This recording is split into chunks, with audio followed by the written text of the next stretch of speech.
Hi, in this video I want to show you quickly how you can use a vocabulary checker to see what kind of vocabulary you use in your text. This is especially helpful if you're trying to use a formal or academic language. So here we have one that's called vocabularychecker.com. And here you see very easily that you can paste your text in and you can get an analysis back.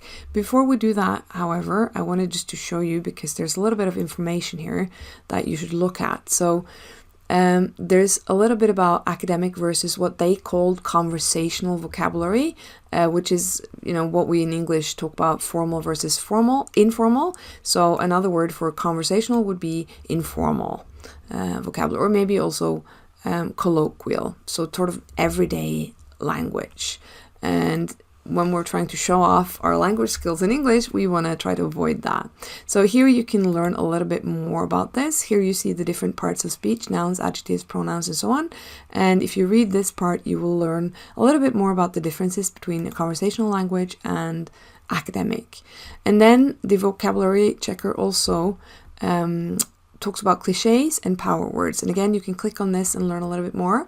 Cliches are explained as, expressions that, that are overused and we should avoid. So here's a list, but it will give you feedback on whether you've used them or not.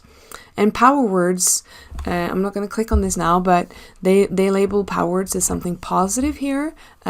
Strong words that are good when you write persuasive text. So if you're writing a persuasive essay, you should be happy if you should use power words, or you can use power words.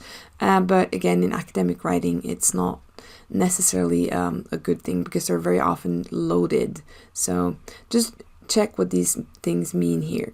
So let's go back to this analysis tool, and I have my text that I've written about vocabulary learning strategies, and I want to make sure that I want it to have an academic language. So I'll just copy it and I will paste it, and I click analyze it now.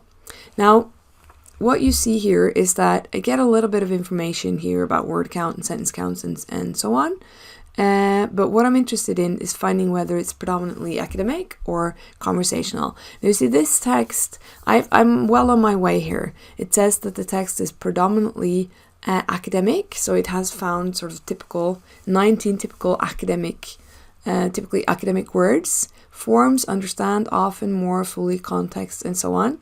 Conversational, but can, have to, may, meet, really, will. So how can I use this? Well, if my goal is to use an academic language, I will have to look at the words that are given here and go back to my text and use the search function. So for example, really is a word that we know that we should try to avoid. So I'm going to use my shortcut Control F since I'm on a computer, and I'm going to look for that word.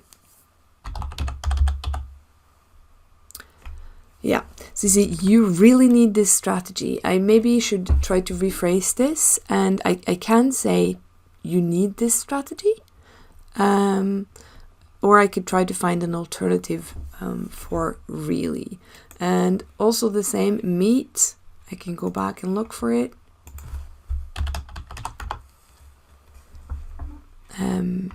Yeah, reading and listening a lot gives you the opportunity to meet new words. I could maybe use encounter words in different situations. So I have to try and find a more advanced academic language.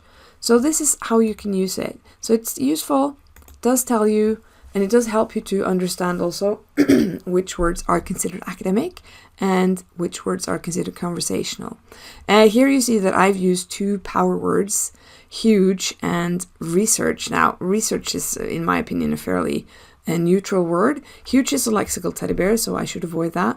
But there are other text analysis tools which will help you more with, for example, words that you repeat. But this one, helpful if you want to find out whether your language is academic or not.